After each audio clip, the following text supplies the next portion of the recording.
आपको बता दें कि कश्मीर से अनुच्छेद 370 हटाए जाने के बाद इमरान खान ने भारत के साथ व्यापारिक रिश्ते तोड़ लिए थे और कहा था कि जम्मू कश्मीर में जब तक 5 अगस्त 2019 से पहले की स्थिति कायम नहीं होती तब तक वो भारत के साथ व्यापारिक रिश्ते की शुरुआत नहीं कर सकते। लेकिन अब पाकिस्तान को झुकना पड़ा है और भारत के साथ व्यापारिक रिश्ते बहाल करने की मंजूरी दे दी है। इस बड़ी खबर पर हमारे साथ हमारे सहयोगी मनीष शुक्ला जुड़ चुके हैं। मनीष, पाकिस्तान के इस कदम को कैसे देखा जाए? क्या एक सकारात्मक पहल की जा सकती है और भारत की ओर से इसका क्या जवाब दिया जा सकता है? देखिए चंदन, ये भारत देखा जाए तो पाकिस्तान की स्टैंड में काफी बड़ा बदलाव है, क्योंकि इमरान खान सरकार ने 370 के बाद से सारे संबंध तोड़ लिए थे भारत के साथ।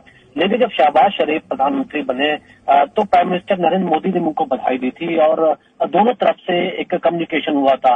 तो ये इंडिकेशन लगने लगा था कि शायद जो इमरान खान, क्योंकि इमरान खान ने पर्सनल अटैक किए थे कई बार प्राइम मिनिस्टर मोदी पर, लेकिन शहबाज शरीफ जो कि मैच्योर लीडर हैं, उन्होंने गुंजाइश रखी कि फ्यूचर में रिलेशन बन जाए। दूसरी बड़ी बात अगर आप देखें तो पाकिस्तान की इकोनॉमी इस वक्त बहुत खराब है और उनके यहाँ कई सामान जो है काफी कॉस्टली हो गए हैं। तो उनको लगता है कि भारत के साथ अगर वो ट्रेड रिलेशन बनाएंगे तो उनकी इकोनॉमी के लिए बेहतर होगा। और अक्सर कई बार डेडलॉक तोड़ने के लिए ऐसे जो माध्यम है, चाहे कल्चरल या ट्रेड रिलेशन, वो एक आगे का रास्ता तय करते हैं कि रिलेशन